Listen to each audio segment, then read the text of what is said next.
10 खरब डॉलर तक खर्च होने की उम्मीदें हैं। ये रकम बड़ी तो है, लेकिन इसकी जरूरत ज्यादा समय के लिए पड़ सकती है, क्योंकि किसी भी बुनियादी सुविधा के प्रोजेक्ट में 10, 15 या फिर 20 साल भी लग सकते हैं। इस तरह के इंफ्रास्ट्रक्चर फाइनेंस के लिए सबसे पहली चुनौती थी किसी जमानत का ना होना, क्योंकि वहाँ कोई संपत्ति नहीं होती।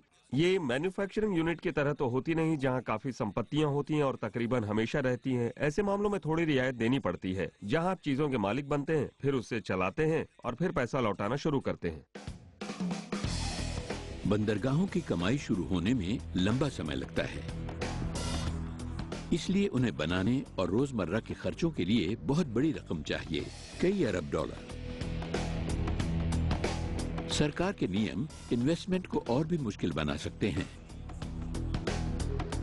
तो प्राइवेट कंपनी इतना धन कैसे जुटाएगी? पब्लिक सेक्टर की जरूरत के पीछे यही बुनियादी कारण है। उन्हें हर हफ्ते किसी को लाभ हानि का खाता नहीं दिखाना होता। ये सेक्टर एक्सटर्नल इकोनॉमी की तरह काम करता है, जिससे पूरा समाज फायदा उठाता है, क्योंकि ये सेक्टर बहुत दूर तक सोच सकता है। बैंक एक इंफ्रास्ट्रक्चर प्रोजेक्ट को दो तरह से देखता है। पहला तो ये कि इस इंफ्रास्ट्रक्चर प्रोजेक्ट की देश के बुनियादी ढांचे को मजबूत करने के लिए कितनी जरूरत है, और दूसरा ये कि इसका कारोबारी पहलू क्या है, मतलब लाभ की गुंजाइश कितनी है। अगर भारत की तरक्की को आम जनता की खुशहाली में बदलना है तो उनसे जुड़ना जरूरी है। एक अनुमान के मुताबिक 2020 तक करीब 50 करोड़ भारतीय हवाई यात्रा कर रहे होंगे। हमारे देश के फैलाव में ही गुंजाइश भरी है। आप नए एयरपोर्ट, नई सुविधाएं और नए हवाई जहाजों की आराम से कल्पना कर सकते हैं।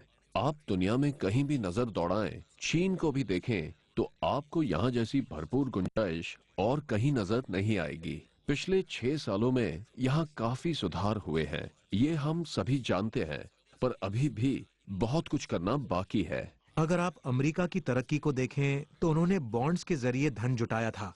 लाखों लोग $1 या $10 के बॉन्ड खरीदते थे और उसके जरिए लाखों करोड़ों डॉलर धन इकट्ठा हो जाता था। फिर उससे रेल, सड़क, कम्युनिकेशन और एयरपोर्ट वगैरह खड़े किए जा सकते थे।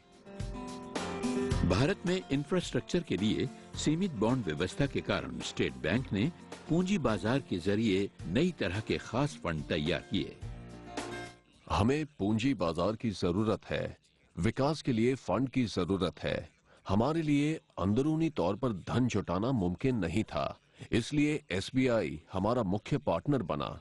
इसने जेट एयरवेज की तरक्की में खास भूमिका निभाई है और 2020 में उसकी बेहतर स्थिति भी निश्चित की है।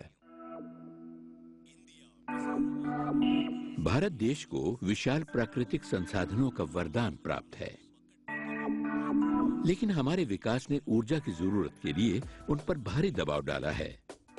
अब चुनौती ये है कि ऊर्जा उत्पादन और संसाधन संरक्षण में संतुलन पैदा किया जाए, खासतौर से जबकि अगले 2 दशकों में ऊर्जा की खपत में 600% की वृद्धि होने वाली है।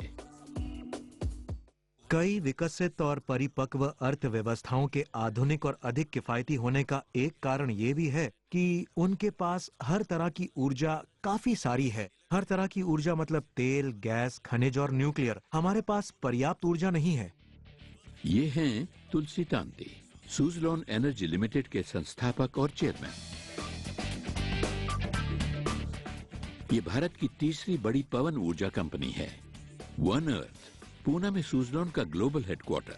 ये रिन्यूएबल ऊर्जा के विकास में लगातार नए रास्ते ढूंढने में लगा है। आज देश में 40 करोड़ लोगों के पास बिजली की सुविधा नहीं है। हमें ऊर्जा की सुरक्षा भी चाहिए और लगातार विकास भी, और रिन्यूएबल ऊर्जा इसके लिए बिल्कुल सही संतुलन पैदा करेगी। एक बार आपने शुरुआती पूंजी लगाई और ढांचा खड़ा कर दिया तो वक्त के साथ ये किफायती ही साबित होता है। पर ये किया कैसे जाए? स्टेट बैंक ने बहुत सी पवन ऊर्जा योजनाओं को धन दिया है और इस तरह उनकी भूमिका बहुत अहम रही है। पवन ऊर्जा का आइडिया बहुत सरल है। इसमें पंखे या टरबाइन हवा से किनेटिक ऊर्जा लेकर उसे बिजली में बदल देते हैं। 25 देशों में उपस्थिति के साथ सुज़लोन की क्षमता 15,000 मेगावाट हो गई है। आज उनकी सबसे छोटी टरबाइन 600 किलोवाट और सबसे बड़ी 6 मेगावाट बिजली पैदा करती है। पर्यावरण के प्रति जिम्मेदारी के कारण स्टेट बैंक ने भी इस रिन्यूएबल ऊर्जा को अपना लिया है। एसबीआई ने 15 मेगावाट उत्पादन से शुरुआत की है, जो भविष्य में 110 मेगावाट तक जाएगा, और एसबीआई की अधिकतर शाखाएं इस प्रदूषण मुक्त ऊर्जा का ही इस्तेमाल करेंगी। एक खास काम जो हमने किया है वो ये है कि हमने अपनी ऊर्जा की खपत को तय कर लिया है और पूरे देश में अपनी शाखाओं को बताया है कि ये आपकी खपत है। अब आपको इसे बढ़ने से तो रोकना ही है, इसकी खपत में भी कमी करनी है। हम पूरे देश में किफायती ऊर्जा वाले उपकरण लगा रहे हैं। साथ ही हमने कई राज्यों में विंड मिल भी लगाई हैं। अब उनकी संख्या बढ़ाने की योजना है। सुज़लोन के executive director Girish Tanti state bank के एक अधिकारी को कंपनी के ग्लोबल सेंटर ले जा रहे हैं। वहां वो उन्हें स्टेट बैंक के विंड फार्म के काम और निगरानी की जानकारी देंगे। यहाँ सभी टर्बाइन्स की मॉनिटरिंग करते हैं। एसबीआई के बारे में अलग से दिखाया है। जितनी टर्बाइन्स लगी हैं, स्क्रीन पर हर एक टर्बाइन का डेटा आता है। परफॉर्मेंस, उनकी विंड स्पीड, किस समय कितनी टर्बाइन्स काम कर रही हैं, कितनी की सर्विस हो रही है, कितनी रुक गई है, यहाँ कभी भी देख सकते हैं। इस तरह जब भी कोई बेसिक इंफॉर्मेशन चाहिए तो यहाँ से सर्च करके ले सकते हैं, क्योंकि हर बार टर्बाइन तक जाने की जरूरत भी नहीं होती। एसबीआई खुद भी पिछले कुछ सालों से ये जानने में लगी है कि पर्यावरण बचाने की दिशा में क्या किया जा सकता है। मुझे लगता है कि ये काम स्टेट बैंक ऑफ इंडिया की छवि को काफी बदलेगा और दूसरों के लिए भी मिसाल पेश करेगा। हम 2 अंकों वाले विकास की राह पर हैं। हम इतनी तेजी से फैल रहे हैं कि हर जगह क्षमता की कमी महसूस हो रही है। पब्लिक सेक्टर हो या फिर प्राइवेट सेक्टर हो या फिर दोनों का सम्मिलित प्रयास। अब जब अर्थव्यवस्था तेजी से बढ़ रही है तो सभी को अपनी रफ्तार और भी बढ़ानी होगी।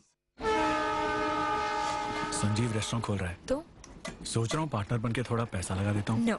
अगर चल गया ना तो हमारा फ्यूचर सेट। अगला हॉलीडे प्लेन से। रेस्टोरेंट नहीं चला तो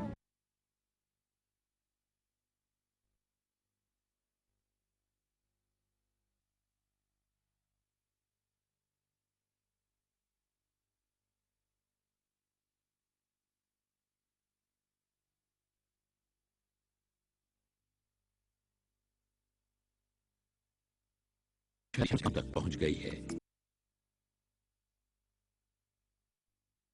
50 सीसी ज्यादा एक्साइटमेंट प्रति लीटर।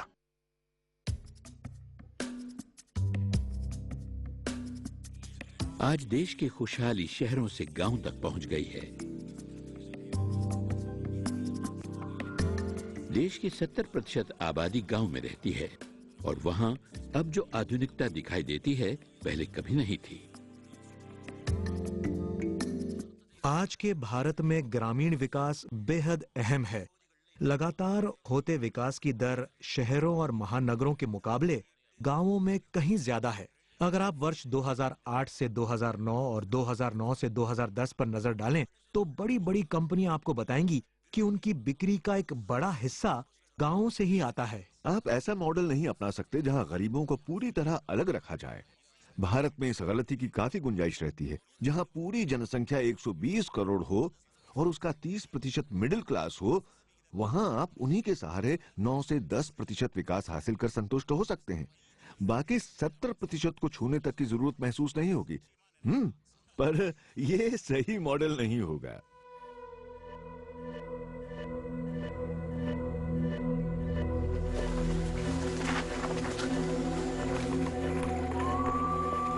ये आंध्र प्रदेश के कांडी डिस्ट्रिक्ट के रामुलु हैं।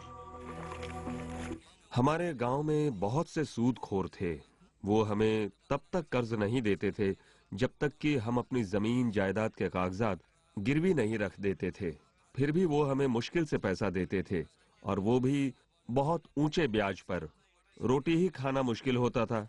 बच्चों की पढ़ाई तो छोड़ ही दीजिए। हमारे घर में मुश्किल ही मुश्किल थी। पर आज मेरी माली हालत काफी अच्छी है और मैं बिना तनाव के काम कर सकता हूँ।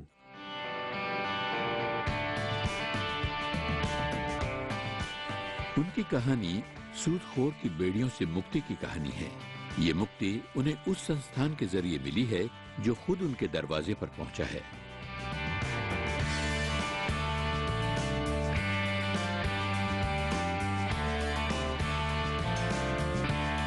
SBI खास तौर से उनकी तकलीफ समझता है और मदद पहुंचाता है। हम उन्हें कहते हैं, ठीक है, अभी आप कर्जा नहीं चुका सकते, कोई बात नहीं, अगली फसल अच्छी होने पर चुका देना।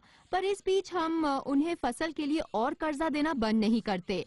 हम उन्हें नई फसल के साथ पिछली खराब फसल के लिए भी पैसा देते हैं। हम फसलों को साथ देखते हैं और किसानों का साथ देते हैं।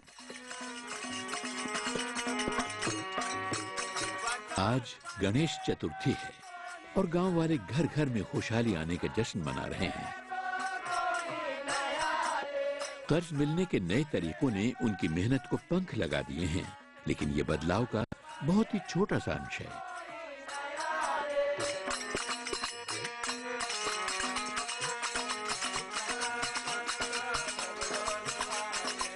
हमने 2006-2007 में ही तय कर लिया था कि SBI बिना बैंक वाले 1 लाख गांवों तक आउटसोर्स्ड टेक्नोलॉजी मॉडल के जरिए पहुंचेगा, ताकि हम उन्हें कम से कम बुनियादी बैंकिंग सुविधाएं तो मुहैया करा सकें, जैसे डिपॉजिट, कर्ज, पैसा भेजना वगैरह। और चुनौती ये थी कि ये सब किफायती तरीके से हो, क्योंकि ग्रामीण इलाकों में कारोबार ज्यादा बड़ा नहीं होता। स्टेट बैंक को ऐसी तकनीक खोजनी थी जो लोगों से जुड़ सके, जिसके जरिए वो उन लोगों से कारोबार कर सकें जो अशिक्षित हैं, जो दस्तखत या हिसाब किताब नहीं कर सकते। और तकनीक ने ही उन्हें वो रास्ता दिखाया। स्टेट बैंक ने आंध्र प्रदेश में पायलट प्रोजेक्ट शुरू किया था, जहां घर घर तक बैंक सुविधाएं पहुंचाने के लिए मोबाइल फोन टेक्नोलॉजी इस्तेमाल की गई।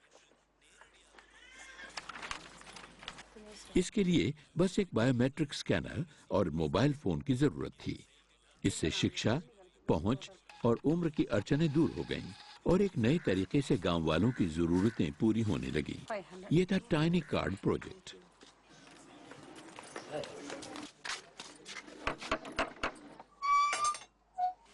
सभी ने इसे अपनाया और ये बेहद कामयाब हुआ। स्टेट बैंक अब इस टाइनी कार्ड सुविधा को पूरे देश में पहुंचाना चाहता है। SBI टाइनी कार्ड सिस्टम में ये सुविधा है कि हम बैंकिंग सुविधाओं का फैलाव कर सकते हैं। हमारे पास ऐसे लोग हैं जो हमारे लिए धन जमा करने का काम करते हैं।